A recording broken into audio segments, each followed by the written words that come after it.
하나님 말씀 보시도록 하겠습니다. 마태복음 2장 1절부터 12절 말씀입니다.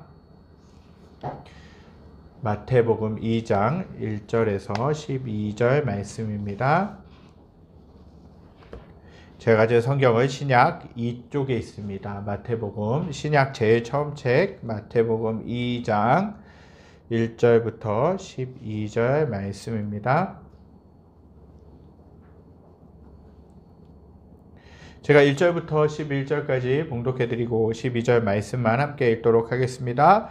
헤로드 왕 때 예수께서 유대 베들레헴에서 나심에 동방으로부터 박사들이 예루살렘에 이르러 말하되 유대인의 왕으로 나시니가 어디 계시냐? 우리가 동방에서 그의 별을 보고 그에게 경배하러 왔노라 하니 헤롯 왕과 온 예루살렘이 듣고 소동한지라.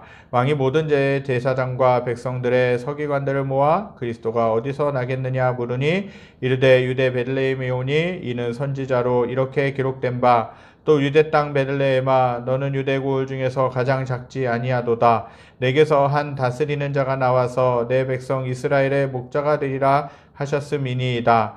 이에 헤롯이 가만히 박사들을 불러 별이 나타난 때를 자세히 묻고 베들레헴으로 보내며 이르되 가서 아기에 대하여 자세히 알아보고 찾거든 내게 구하여 나도 가서 그에게 경배하게 하라.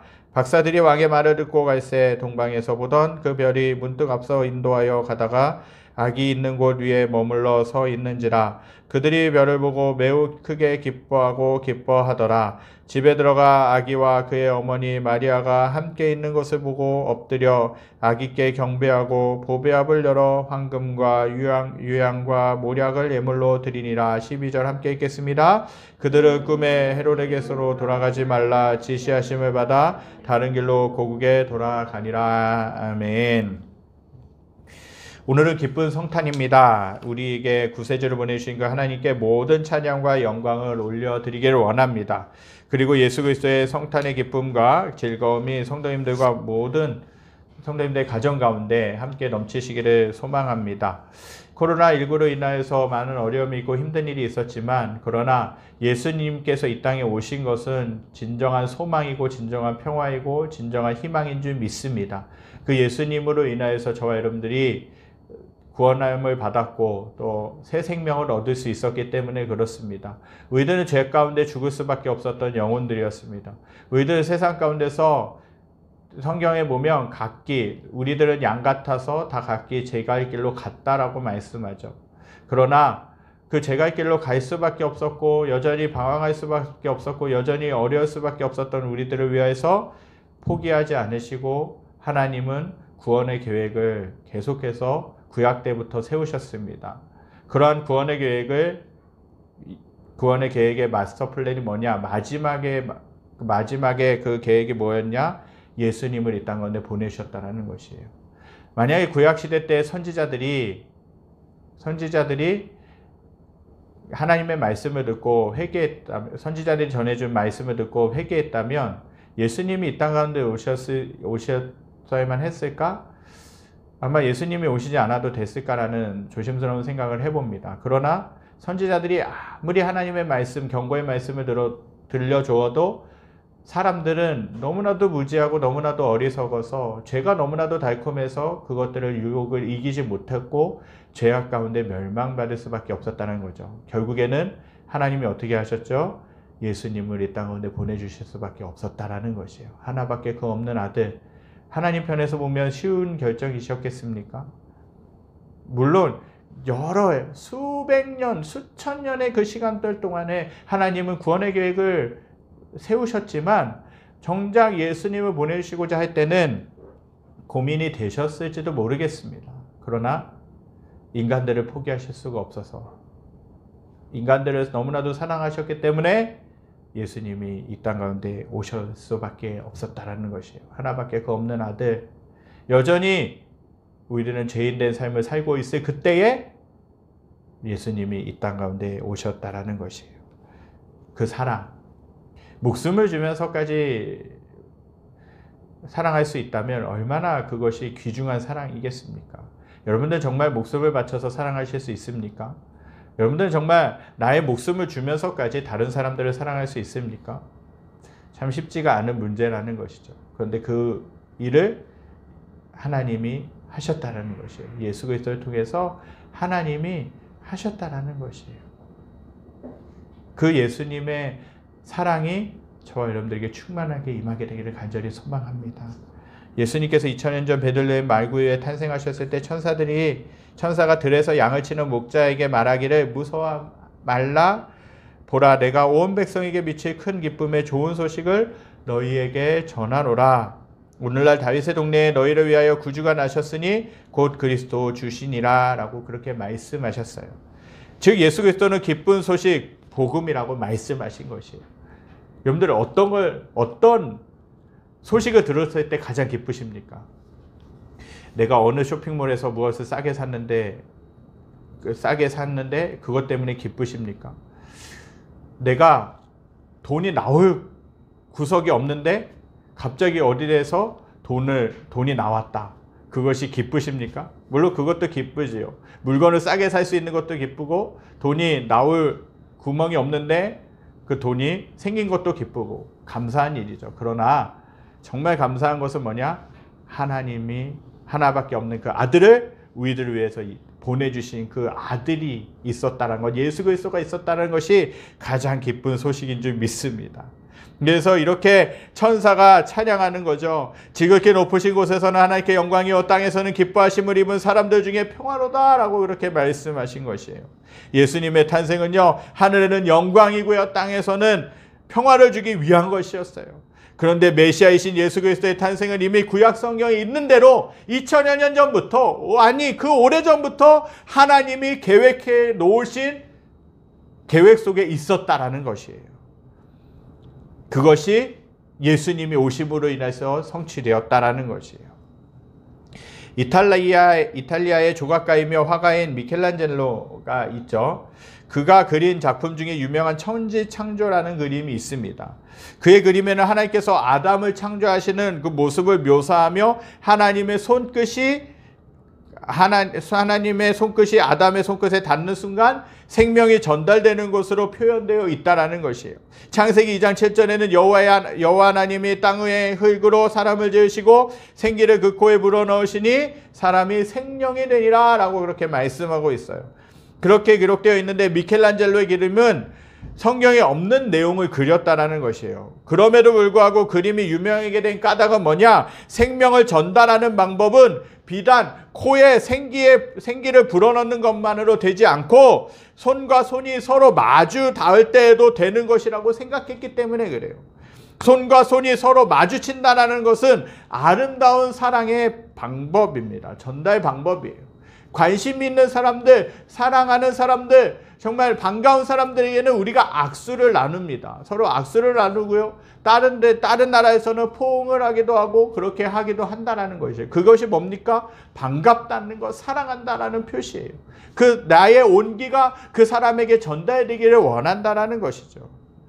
하나님께서도요 사람을 사랑하셔서 사람들에게 손을 내미셨다라는 것이에요.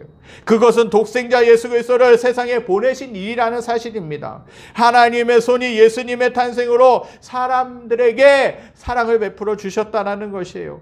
요한복음 3장 16절에 이렇게 말씀하고 있어요. 하나님이 세상을 이처럼 사랑하사 독생자를 주셨으니 이는 그를 믿는 자마다 멸망하지 않고 영생을 얻게 하려 하심이라 라고 말씀하고 있습니다.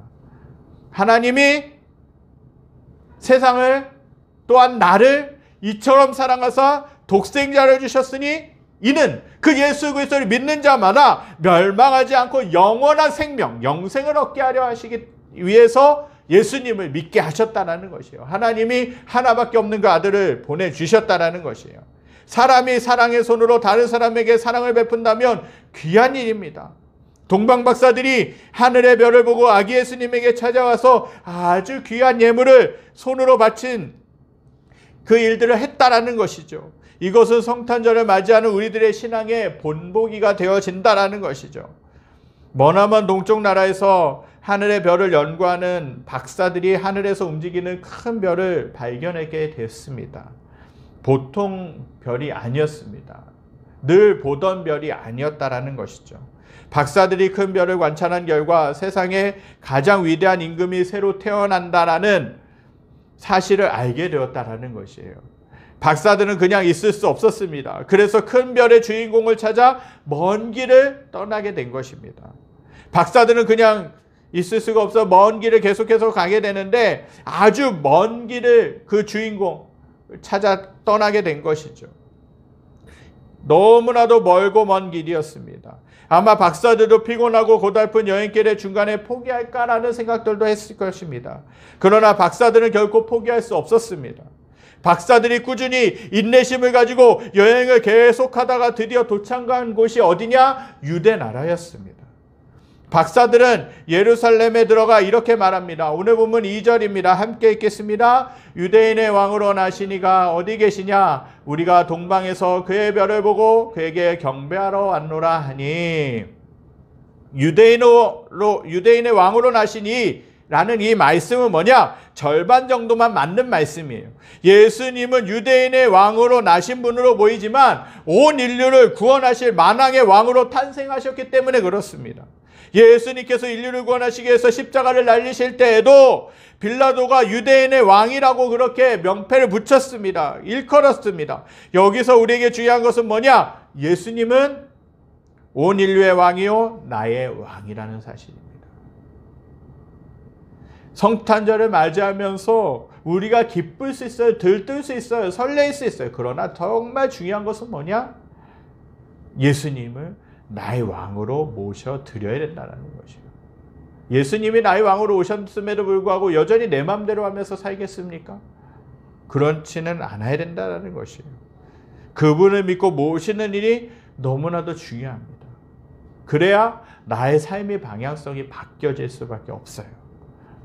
그 유대인의 왕으로 나시니가 어디 계시냐는 말을 들은 헤롯 왕과 예루살렘이 크게 소동이 벌어졌습니다. 큰 소동이 벌어졌어요. 헤롯 왕이 모든 대제사장과 백성들의 서기관들을 불러 모아서 그리스도가 어디서 나겠느냐라고 그렇게 묻게 되죠. 헤롯 왕도 유대인의 왕으로 나시니가 그리스도라는 것을 알고 인정했다라는 사실이 놀랍다라는 것이에요. 대제사장들과 서기관들이 대답했습니다. 오늘 본문 5절 6절입니다. 함께 읽겠습니다. 이르되 유대 베들레헴이 오니 이는 선지자로 이렇게 기록된 바 또 유대 땅 베들레헴아 너는 유대 고을 중에서 가장 작지 아니하도다 내게서 한 다스리는 자가 나와서 내 백성 이스라엘의 목자가 되리라 하였음이니이다. 이 말씀은 미가 선지자, 구약에 있는 미가 선지자의 말씀을 기억하기 때문이었습니다. 아기 예수님께서 인류를 구원하실 메시아로 베들레헴에 탄생하실 것을 이미 미가 선지자가 예언하고 있다는 것이에요. 베들레헴은 다윗의 고향으로 예루살렘 남쪽으로 10km 떨어진 구릉지에 있는 작고 아름다운 마을입니다. 유대에서 가장 비옥한 지대로 불리는 올리브 숲이 우거지고 동쪽에는 완만한 사면단구의 소맥의 풍작지라는 것이에요. 이렇게 작고 아름다운 베들레헴은 떡집이라는 의미를 가지고 있습니다. 이것은 예수님께서 우리에게 생명의 떡, 즉 영생의 말씀을 주시기 위해서 탄생하신 것과 맥락이 다 있다라고 할 수 있습니다. 예수님께서 베들레헴에서 탄생하신 사건은 우연이 아니라 온 인류를 구원하시기 위한 하나님의 특별한 계획이었다라는 것이에요. 여러분들 생명의 떡 예수님을 먹고 마셔야 여러분들은 살 수 있다라는 것이에요. 이 세상에서의 삶뿐만 아니라 정말 영원한 삶을 살 수 있는 것은 뭐냐? 예수님을 믿을 때 가능하다라는 것이에요. 저 여러분들. 그래서 그 예수님을 생명의 떡으로 오신 그 예수님을 먹고 마심으로 인하여서 저와 여러분들이 영원한 생명을 얻으실 수 있게 되기를 간절히 소망합니다. 또한 창조주이신 하나님은 우주를 지배하십니다. 하늘의 해와 달 그리고 수많은 별들이 뜨고 지는 것을 일일이 간섭하시고 통치하신다는 것이죠. 예수님의 탄생을 하늘의 큰 별로 동방 박사들에게 보여주신 것도 하나님의 섭리에 따른 사건이라고 할 수 있습니다. 큰 별을 보고 찾아왔다는 사실을 확인한 헤롯 왕은 박사들을 불러서 별이 나타날 때를 자세히 묻고 가서 아기에 대하여 자세히 알아보고 찾거든 자신에게 알려달라고 이렇게 이야기를 합니다. 이때 헤롯 왕은 속으로는 치를 떨고 있었습니다. 부르르 떨고 있었어요. 긴장하고 있었어요. 왜 그렇습니까? 자신의 권력을 위협하는 새 왕이 태어난 것에 대한 위기감이었다라는 것이에요. 분노와 함께 경쟁자를 제거하려는 음흉한 생각이 그를 떨게 했다라는 것이에요. 헤롯 왕은 피를 흘리는 사람이었습니다. 그는 자신의 권력을 지키기 위해 누구든지 가차없이 처단해버리는 포악하고 더러운 인간이었다라는 것이에요. 헤롯 왕이 아기 예수님을 죽이려는 자신의 음모가 수포로 돌아가게 되자 베들레헴에 있는 2살 이하의 어린아이들을 모조리 죽이는 일들을 자행했다는 것이에요. 얼마나 잔인합니까? 얼마나 끔찍합니까? 자신의 가지를 지키기 위해, 자신의 왕의 자리를, 권력을 지키기 위해서 그 아이들, 2살 이하에 있는 그 아이들을 다 죽일 수밖에 없었다는 것이에요. 예수님을 죽여야 되지만 그 예수님을 죽일 수가 없기 때문에 죽이는 그 계획이 수포로 돌아갔기 때문에 2살 이하에 있는 아이들을 죽일 수밖에 없었다는 거죠. 박사들이 헤롯 왕을 만나는 동안에 큰 별을 잃어버렸습니다. 그러나 박사들이 헤롯궁에서 나오자 자신들을 인도한 큰 별을 다시 만났습니다. 큰 별이 문득 앞서 인도하여 가다가 아기 예수님께서 있는 곳 위에 머물러 서 있었습니다. 박사들은 본문 10절에 기록하고 있는 것처럼 별을 보고 매우 크게 기뻐하더라 라고 말씀하고 있는 것이에요. 저와 사랑하는 성도님들도 성탄절에 별을 움직이신 그 하나님의 뜻을 기억해야 됩니다. 주님을 바라보고 살아가는 것이 뭐냐? 그리스도인들의 소망과 소원이 되어야 된다는 거예요. 하나님, 세상 가운데서 돈 많이 벌게 해주세요. 하나님, 세상 가운데서 성공하게 해주세요. 하나님, 세상 가운데서 정말 유명한 사람이 되게 해주세요. 그것보다 더 중요한 것은 뭐냐? 예수님을 알게 하여 주시옵소서. 예수님을 만나게 하여 주시옵소서. 예수님을 더 사랑하게 하여 주시옵소서. 그러한 믿음과 소망이 있어야 된다는 것이에요. 우리는 주님이 아닌 다른 것들을 바라보고 살 때가 얼마나 많은지 몰라요. 돈을 바라봅니다. 사람을 바라봅니다. 권력과 욕심을 바라봅니다. 하지만 그것들을 바라보고 따라가면 어느 순간 길을 잃어버릴 수밖에 없어요. 동방박사들이 별을 잃어버리고 당황했던 것처럼 우리들도 그 예수님을 바라보지 못하면, 예수님이라는 그 별을 바라보지 못하면 우리는 세상에서 방황할 수밖에 없다라는 것이에요. 갈 바를 알지 못하고 이리저리 방황하는 삶을 살 수밖에 없어요. 그러나 예수님을 바라보고 그 주님을 나의 마음속에 품고 그 주님과 함께 동행하며 살아간다면 그 주님은 분명히 나의 앞길을 인도해 가시는 분인 줄 믿습니다. 때문에 그 주님의 인도하심을 따라 살아가야 돼요. 하나님, 내가 세상을 어떻게 살아가야 될지 모르겠습니다. 하나님, 너무나도 어려운 문제들이 있는데 하나님, 내가 어떻게 헤쳐나가야 될지 모르겠습니다. 하나님, 내가 경제적으로 어렵습니다. 질병 가운데 어떤 때는 무너질 때도 있습니다. 하나님, 내가 사랑했던 그 남편, 내가 사랑했던 그 아내, 내가 사랑했던 그 자녀들이 자꾸 속을 썩이고 자꾸 나의 마음을 힘들게 합니다. 하나님, 어떻게 해야 됩니까? 어떻게 나의 남편과 나의 아내와 나의 아이를 사랑할 수 있겠습니까? 내 주변 사람들을 사랑할 수 있겠습니까? 나의 힘으로는요, 답이 안 나와요. 아무리 내가 노력해도 나에게는 답이 없어요. 그러나 예수님을 바라볼 때, 예수님을 따라 살아갈 때 그 주님이 저와 여러분들에게 그 방법을 알려주실 줄 믿습니다. 또한 저와 여러분들의 삶을 그렇게 선하게 인도해 가실 줄 믿습니다. 그렇기 때문에 저와 여러분들이 그 예수님을 바라봐야 한다는 거예요. 믿음의 주요 또 온전케 하시는 이인 예수를 바라보자라는 것이에요. 예수님과 함께 살아갈 때 우리들은 길을 잃지 않고 살아갈 수 있게 될 줄 믿습니다. 저와 성도님들은 주일 예배와 절기 예배 때 하나님께 예물을 올려드립니다. 그런데 분명히 우리가 기억해야 될 사실이 있어요. 우리가 주님께 예물을 드리고 싶은 마음은 우리의 의지대로 하는 것이 아니에요. 내가 드리고 싶으면 드리고 내가 드리기 싫으면 안 드리고, 그것이 아니에요. 하나님께서 우리 안에 계신 성령님을 통해 우리로 하여금 예물을 드리도록 하시는 것이에요. 믿음과 헌금에 대해 잘못 이해하고 있는 분들은 내가 하나님께 드리는 것이라고 생각해요. 내가 하나님께 선심 쓰듯이 내가 하나님께 예배 드려주고 하나님께 예물 올려 드려주고 그렇게 살아간다는 거예요. 내 시간도 없는데, 내가 시간도 없고 내가 할 것이 너무나도 많은데 뭐 그까짓 거 1시간 정도 예배 드려주지, 아니라는 것이에요. 믿음과 헌금에 대해서 잘못 이해하면 안 돼요. 내가 하나님께 드리는 것이라고 생각해요. 그러나 내가 하나님께 선님 뜻이 드리는 것이 아니라 성령께서 예배 드리게 하신다라는 것이에요. 성령께서 하나님께 사랑하는 마음을 하나님께 성령께서 부어주셔서 예물을 올려드리고 예배를 드리고 그 사랑하는 마음으로 인해서 하나님께 올려드린다라는 것이에요. 그렇게 예물을 드릴 수 있도록 예배를 드릴 수 있도록 하나님께서 인도해 가신다라는 것이에요.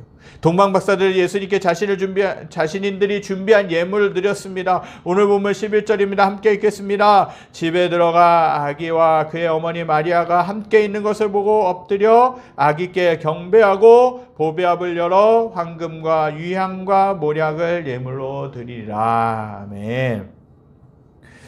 이 동방박사들은 왕으로 오신 그 아기 예수님을 경배하면서 정말 진심으로 존경하는 마음으로 진심으로 경외하는 마음으로 그들이 준비해온 3가지 예물을 드렸다는 것이에요.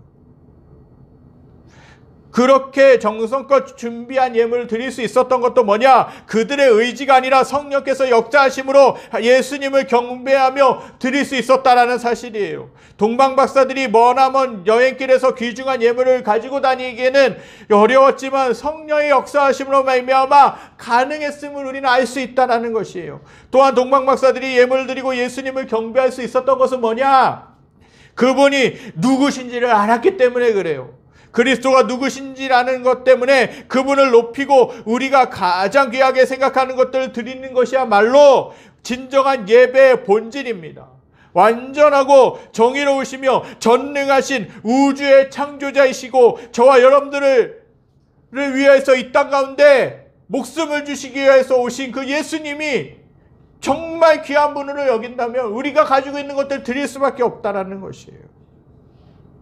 그분은요, 저와 여러분들의 가장 좋은 것을 받으시기에 합당하신 분이십니다. 가장 좋은 예물을 받으시기에 합당하신 분이십니다. 가장 좋은 예배를 드리기에 합당하신 분, 그 예배를 받으시기에 합당하신 분이라는 것이에요. 우리는 그 예수님을 깊이 알아간다면 예배를 정성껏 드릴 수밖에 없다는 것이에요. 내가 가지고 있는 물질 부족하지만 마음을 다해서 정성을 다해서 드릴 수밖에 없다는 것이에요.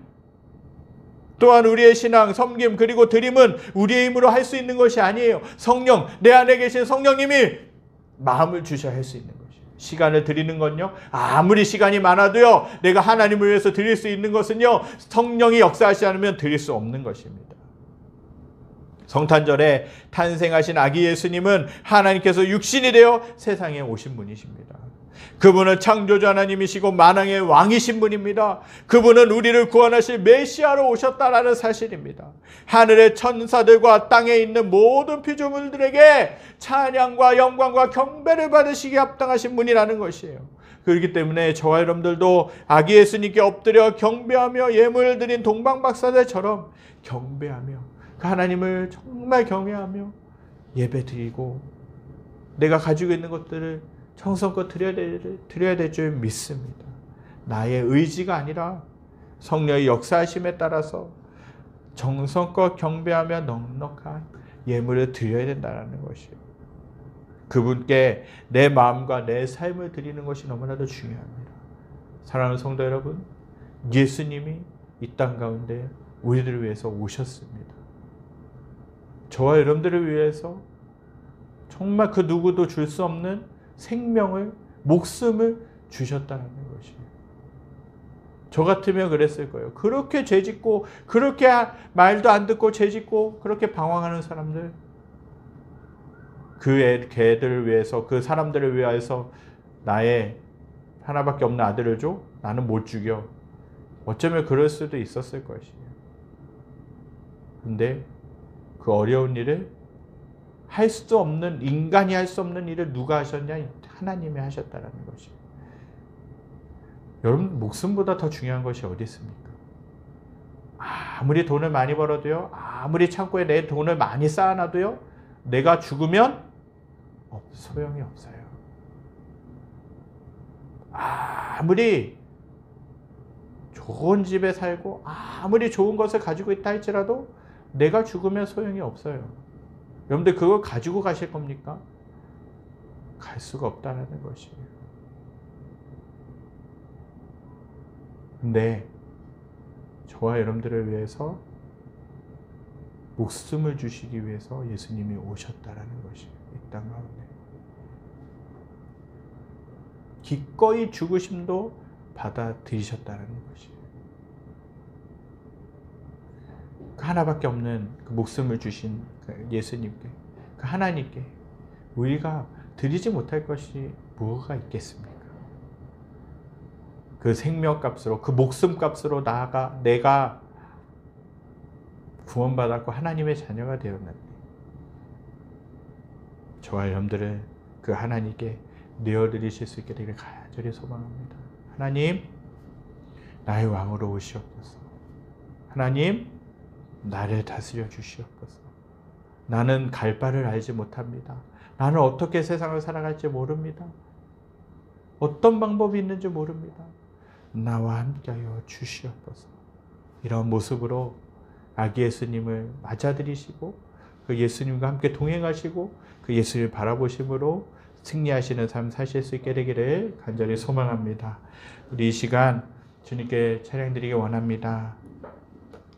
말씀을 기억하시면서 예수 우리 왕이여, 우리 찬양드리면서 나가도록 하겠습니다. 예수님이 저와 여러분들의 왕으로 오셨습니다. 또 저와 여러분들을 너무나도 사랑하셔서 이 땅 가운데 오셔서 십자가에 달려 돌아가셨습니다. 고난 받으셨습니다. 그분이 죽으신 것으로 끝난 것이 아니라 3일 만에 부활하셨다는 것이에요. 그렇게 하나님의 뜻대로 우리들의 생명을 위하여서 아기 예수님으로 이 땅 가운데 오셨다는 것이에요. 우리가 그 주님께 나의 모습을 드리기 원합니다. 예수님, 우리 왕이신 예수님, 이 땅 가운데 오셔서, 이곳 가운데 오셔서 나를 다스려 주시고 교회를 다스려 주시고 세상을 다스려 주시고 함께하여 주시옵소서. 이러한 믿음의 고백을 하면서 찬양드리겠습니다.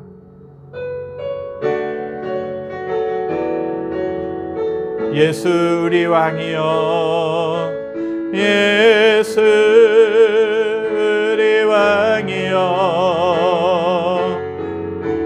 이곳에 오소서.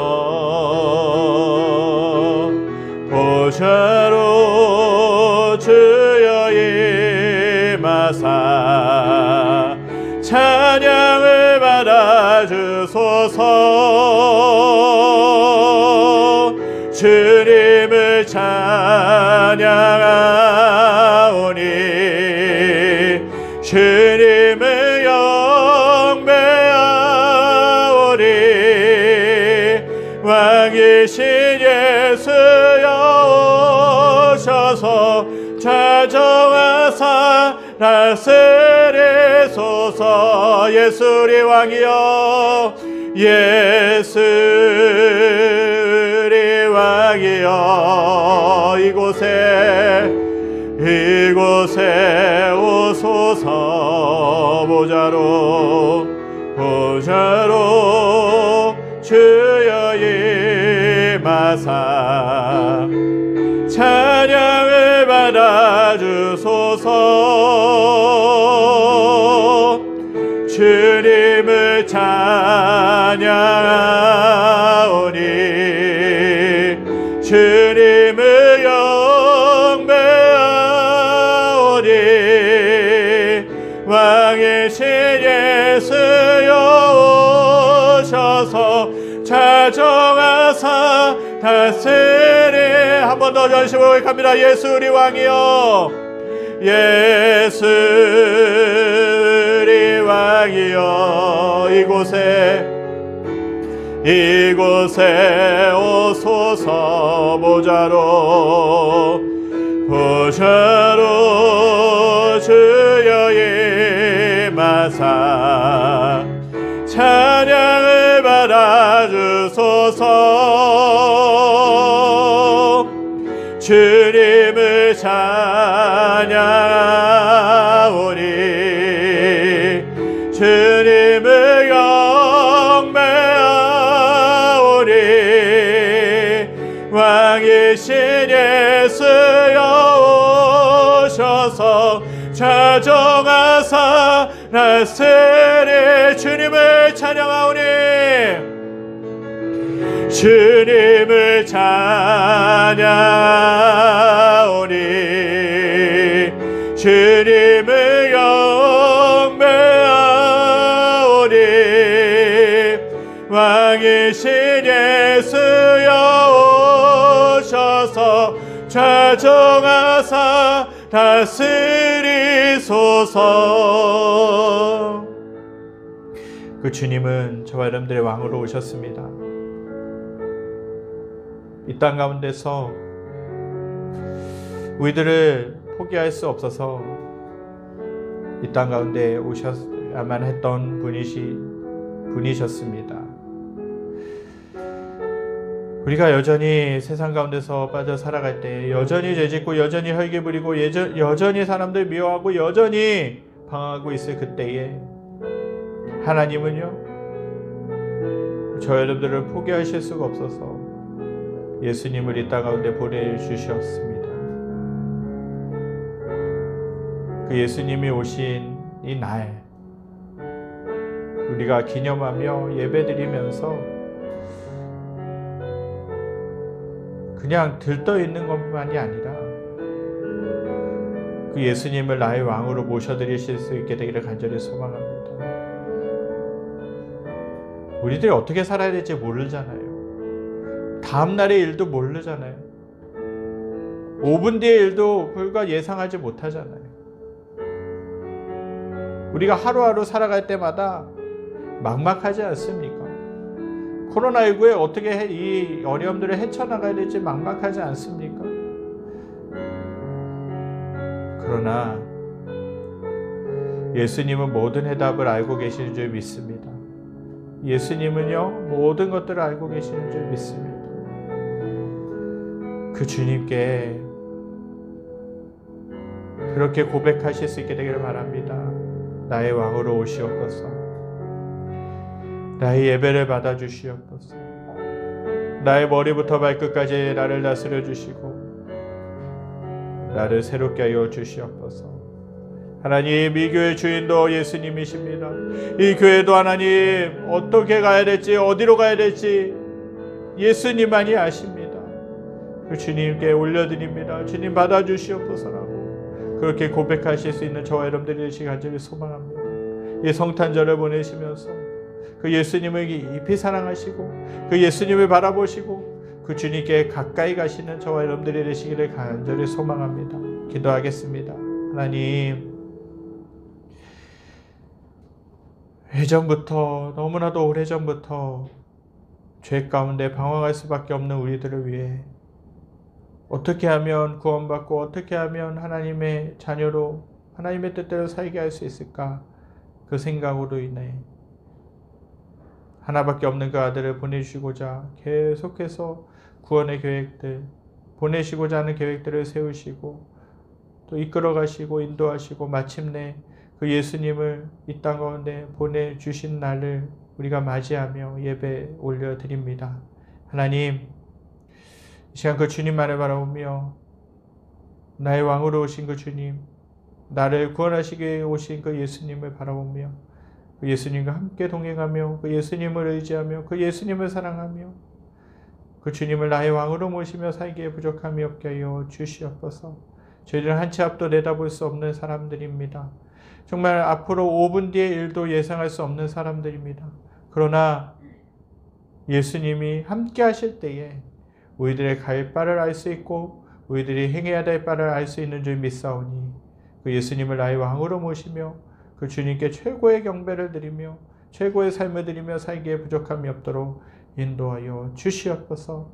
그래서 그 주님께 더욱더 가까이 가게 하여 주시고 더욱더 그 주님만을 사랑하게 하여 주시고 주님을 따라 살기에 부족함이 없도록 그래서 내년 한 해도 살아갈 때마다 하나님이 주시는 은혜를 따라 살아가게 하시고 하나님의 인도하심을 따라 살기에 부족함이 없는 저희들의 삶이 되게 하여 주시옵소서. 그 왕으로 오시는 그 예수님을 모시며 살게 하여 주시고 그 주님 때문에 감사하며 주님 때문에 행복한 삶을 살기에 부족함이 없도록 인도하여 주시옵소서. 여호와는 내게 복을 주시고 너를 지키시기를 원하며 여호와는 그 얼굴을 내게 비추사 은혜 베푸시기를 원하며 여호와는 그 얼굴을 내게로 향하여 이르사 평강 주시기를 원하노라. 이제는 우리 주 예수 그리스도의 은혜와 하나님의 무한하신 사랑하심과 성령님의 감화 감동 교통하심의 역사가 오늘 말씀을 듣고 아기 예수님의 탄생을 기뻐하며 그 예수님을 나의 왕으로 모시기로 결단하는 사랑하는 성도들 머리머리 위에 그리에 속한 직장과 가정과 모든 삶의 터전 위에 코로나19로 인하여서 여전히 힘들고 어렵고 아파하는 이 나라와 이 민족과 전 세계 모든 열방 위에 지금으로부터 영원까지 함께 계시기를 간절히 축원하옵나이다. 아멘.